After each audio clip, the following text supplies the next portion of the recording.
I am a 25-year-old female who lived in a very toxic household. I have 3 younger brothers. My mother is what you'd call a malignant narcissist.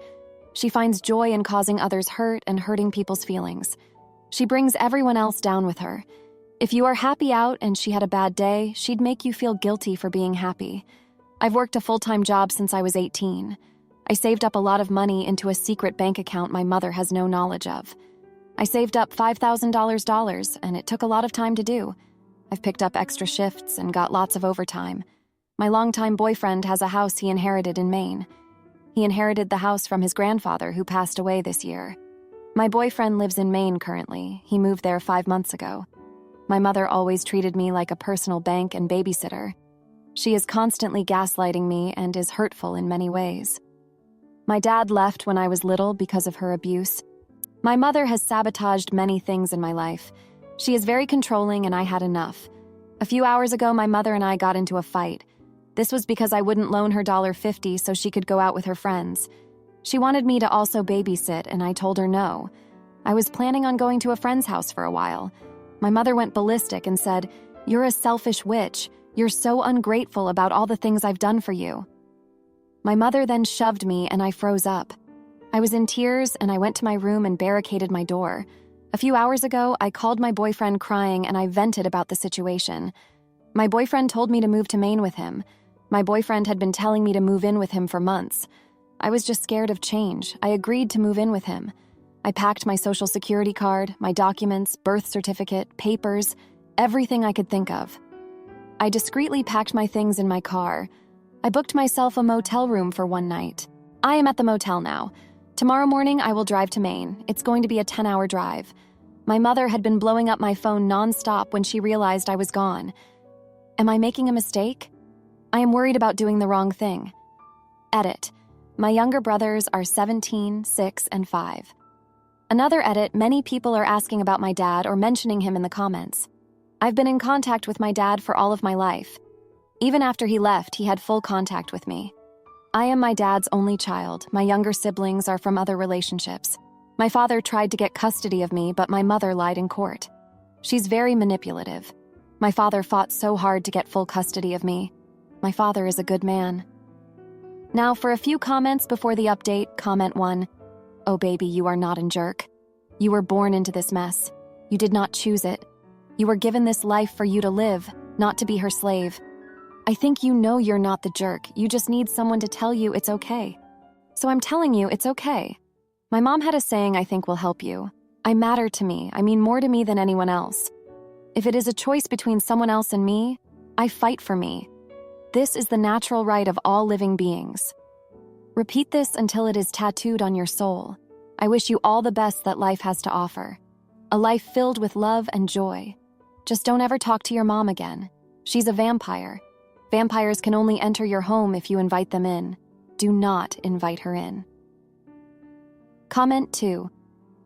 You probably need to let the local police know that you are safe and have left due to being in a trapped situation from your mother. This will keep the police off you, and also have them on notice that your younger siblings need to be left or are going to be in a household with this person. Also, lock down your credit. This can be done with the credit reporting agencies. File a change of address with the post office. Most importantly, have all your bills forwarded ASAP. I am assuming your car is in your name alone. Now for the update, thanks for sticking around to hear more. So I made it to Maine, but things didn't go as planned. My boyfriend, he's been great.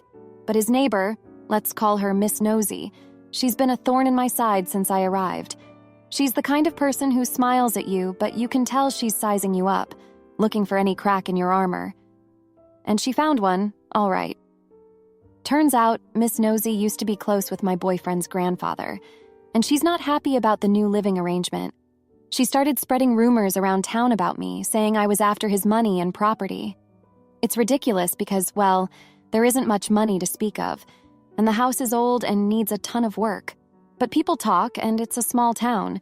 My boyfriend's been supportive, but he's also a bit naive. He thinks if we just keep to ourselves, it'll all blow over. But Miss Nosy's words have weight here, and it's starting to affect him.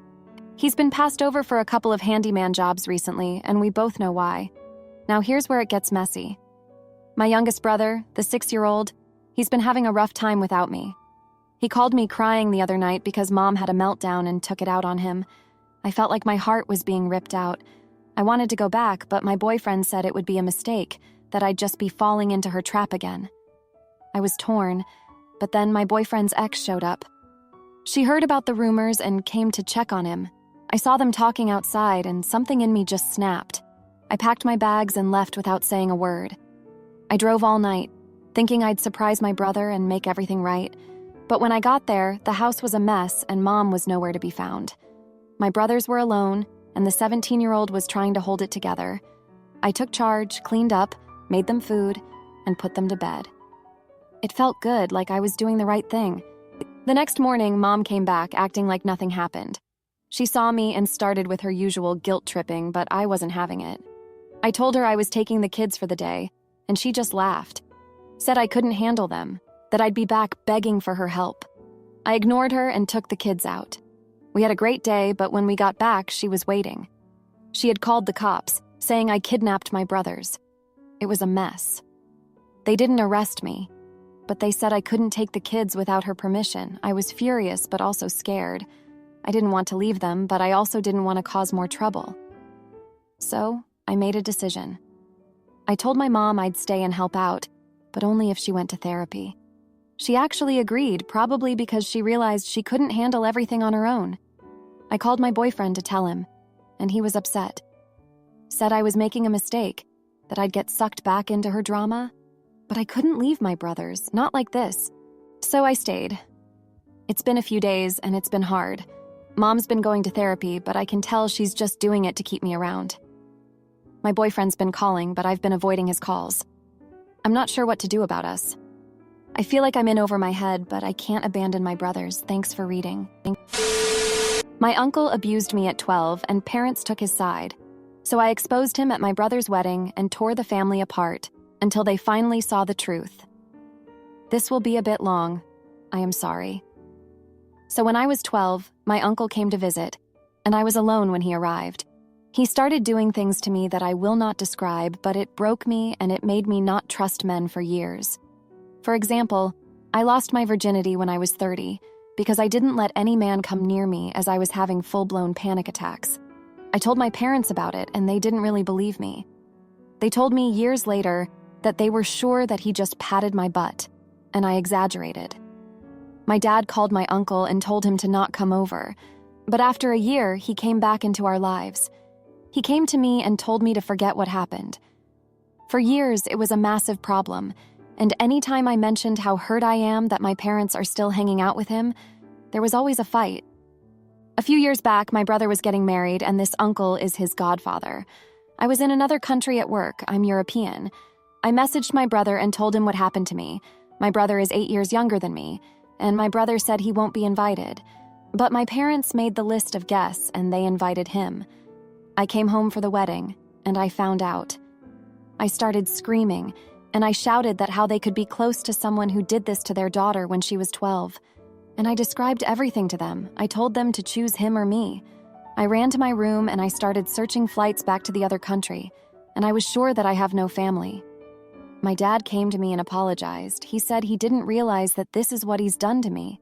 We hugged it out, and the next day my dad called him and told him to never contact him again, because if he will, we will go to the police and take him to court for what he did to me. My uncle's wife apparently had a mental breakdown because she already went to the hairdressers. Wedding was in 2 days, and she was just depressed that they were uninvited. Actually, he was. She was told that she could come. A lot of people made me feel guilty for not sucking up for a day and let them come. And to add, when my dad told him that he should not contact him, my uncle asked if he can contact him when I am not at home. Anyway, the other day, my aunt said that he wants to reconnect and let bygones be bygones. My dad said absolutely not. My aunt then called me and told me that I am a B and ah for ruining the brotherly relationship, and I should be ashamed of myself. So am I the A? Maybe I should have sucked it up for a moment. Now for a few comments before the update. Comment 1, not the idiot, but your parents are. My daughter complained because my mother likes to suffocate her with hugs and pats her buttocks. I just told my mother that she is not 5 and she feels uncomfortable and she stopped. Yes, we all washed her soiled buttocks and changed her diapers, and I was there when she got her first period, but she grew up. She will always be our little baby, but I taught her to stand up for herself and form her own opinions. Comment 2. Not the idiot. Sad that your parents didn't believe you sooner. You have no blame in this matter. It's good that your parents believe you now. Your dad really sounds like he has your back 100%. Now for the update, thank you for sticking around for the latest. So, the wedding drama with my uncle seemed like it was finally over. But life had other plans. Just when I thought things were settling down, my aunt, the one who called me names, showed up at our doorstep. She was crying, saying her marriage was falling apart because of the whole mess with my uncle and the wedding. She begged my parents to talk to him, to try and mend things. It was awkward, and I could tell my parents were torn. In the middle of all this, my brother, the one who got married, found out he was going to be a dad. Everyone was over the moon, but it also meant my uncle was going to be a great uncle. My brother was adamant that he wouldn't be part of the kid's life, but my parents started to waver, saying things like, "Family is family." It made me sick to my stomach. Then, out of nowhere, my uncle showed up at my work.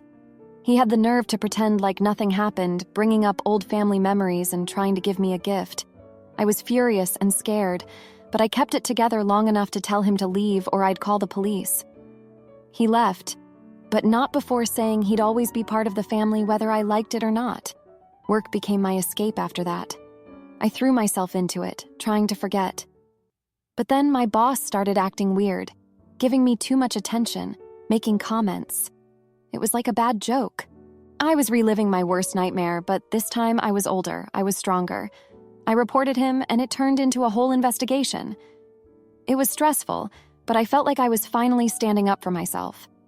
Back home, my parents were struggling with the whole situation. My mom started having health issues because of the stress. She had always been the problem solver, and this was tearing her apart. My dad was angry all the time, snapping at everyone. It was like the family was breaking at the seams. The day of my brother's baby shower arrived, and guess who showed up? My uncle. He had the audacity to come, even after everything. My brother was livid, and there was a huge fight. My uncle left, but the damage was done. The day that was supposed to be about new life and happiness was ruined. After the baby shower disaster, my parents finally got it. They saw the pain he was causing, not just to me, but to everyone. They cut him off for good, no more second chances. It was a relief, but it was also sad to see a part of our family just gone. The investigation at work concluded, and my boss was fired. It felt like a victory, but it was also a reminder of how messed up things were.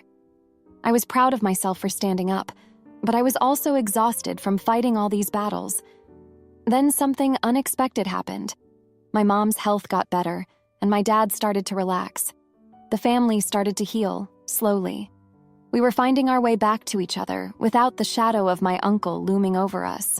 The bittersweet part? My aunt divorced my uncle. She came to apologize to me, saying she finally saw him for who he was. We didn't exactly become friends, but there was a mutual understanding. It was a strange kind of closure, so that's where we're at. It's been interesting to say the least, but I'm starting to feel like maybe, just maybe, things are going to be okay. Thank you for reading. My girlfriend's son eats my food and drinks my expensive alcohol, so I change the locks and leave them with the bill. I have been with my girlfriend for about 2 years now. I work out of town, so it has taken a while for us to figure out what works for us. I moved into her house 6 months ago because it is big and has a yard and a hot tub. My apartment is nice and right downtown, but it wouldn't be good for 2 people. I put it on Airbnb to cover expenses, but it actually makes me money now. Her son, Damien, 20 years old, dropped out of college. He moved back home at Christmas time. I have certain medical conditions that restrict my diet, so I purchase all my own food and prepare it myself. I also do meal prep so I can have ready-to-go options. I have taken my girlfriend on a couple of vacations, and we have picked up scotch and rum that can only be bought at the distillery. I'm a liquor snob about some stuff. Damien has been eating my food and drinking my good booze. I explained to him that my food was mine for a reason and that there were plenty of ingredients in the house for him to make his own. I also told him that he was welcome to drink the cheap booze I have out, but to leave my expensive bottles alone. He didn't stop. So I took my bottles to my office. I also got a small fridge and freezer to keep my food in. It works great so long as I'm home. I went to work, and when I got back, my office had been broken into and my food was gone and the bottles were gone. I got pissed at the little shoot and I yelled at him for eating and drinking my stuff. He said it was his mom's house and anything in it was fair game for him. He went crying to his mom that I was being mean and not sharing. She got mad at me and said that he is entitled to food and drinks in her house. I asked if she was going to replace what he ate. She said no. I said cool. I had not unpacked yet from my trip, so I just took my luggage back to my car. I was lucky enough that my apartment was free that week. She called me all week to come back. I asked her if I was allowed to have stuff there that was just mine. She said I was being petty. I said she was welcome to come over, but that I wasn't going to be keeping anything at her place while her son was around. Part of the problem is that she no longer gets child support since he dropped out. She was still getting it while he was an adult full-time student. I had been paying all the extra bills and helping her out since the kid moved in. I went back to work and she bugged me the whole time to come back. I said I would as soon as he was out. She says I'm being a jerk trying to use money to make her pick between me and her son. I told her that she already chose when she had no problem with him stealing my food and alcohol. Now, for a few comments before the update. Comment 1. No, you are not the jerk. But the girlfriend and son are... You have certain dietary needs and expensive bottles of booze. He should not be eating or drinking any of those. He's a little punk, and his mother obviously condones and is okay with this behavior. Hate to say it, dude, but I would probably stay gone. Do not go back. It's just not a good environment. Comment 2, not the idiot. That was your food that you bought. I would call it quits with this girl. She already decided she was going to pick her son's side, no matter if he is wrong or right. I don't like the idea of making a parent pick between child and lover, but she did pick. Now, for the update. Thanks for sticking around to hear more about my ongoing saga. So, after the whole incident with Damien and my girlfriend, things took a turn for the worse. I thought I'd seen it all, but boy, was I wrong. The day after I went back to my apartment, I got a call from a neighbor saying there was a ruckus at my girlfriend's house. Turns out Damien threw a massive party, and guess what? He managed to get his hands on a spare key to my office. He found my hidden stash of expensive liquor, the stuff I hadn't moved yet, and they drank it all, every last drop. I was livid.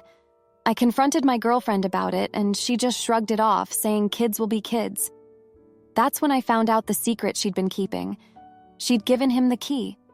Said she didn't want him to feel excluded from any part of her home. Can you believe that? She chose him over me, again, and this time she was an accomplice to his thievery. But here's the kicker. During the party, one of Damien's friends got hurt. Nothing life-threatening, but enough to involve a trip to the hospital and a call to the police. My girlfriend was beside herself, worried about being sued or worse. She begged me to help cover the medical bills and smooth things over with the police, given my clean record and good standing in the community. I should have walked away then and there, but I didn't. I paid the bills, talked to the officers, and made sure the kids' parents didn't press charges. I guess I felt responsible in a twisted way for leaving my liquor where Damien could find it. After the dust settled, my girlfriend promised things would change. She said Damien would respect my space and belongings from now on. I wanted to believe her, so I moved back in. But I kept my apartment on Airbnb just in case. Not even a week later, I came home early from work to surprise her, and what do I find? Damien, in the hot tub, with a girl I've never seen before, and they're drinking my last bottle of scotch, the one I'd hidden behind the false wall in my office. He'd found it somehow. I was ready to explode, but my girlfriend stopped me. She was crying, saying she'd just been laid off from her job and couldn't afford to lose me too. She was scared, and I felt for her. So I did what I always do, I let it slide. I told Damien off, but I didn't kick him out like I should have. Now I'm stuck in this cycle. I'm paying more bills than ever, and Damien's walking all over me. My friends tell me I'm being used, and deep down, I know they're right. But I can't seem to leave. I keep thinking about how my girlfriend looked when she told me she'd lost her job, all vulnerable and scared. And I guess that's why I stay. Because I want to be the good guy, the savior. But at what cost? Thanks for reading this far. It's been a rough few days, to say the least. If you liked this video, you'll probably like these too. Also, while you're here, please consider subscribing. It's your support that keeps this channel alive and allows me to make better and longer videos. Have a great day!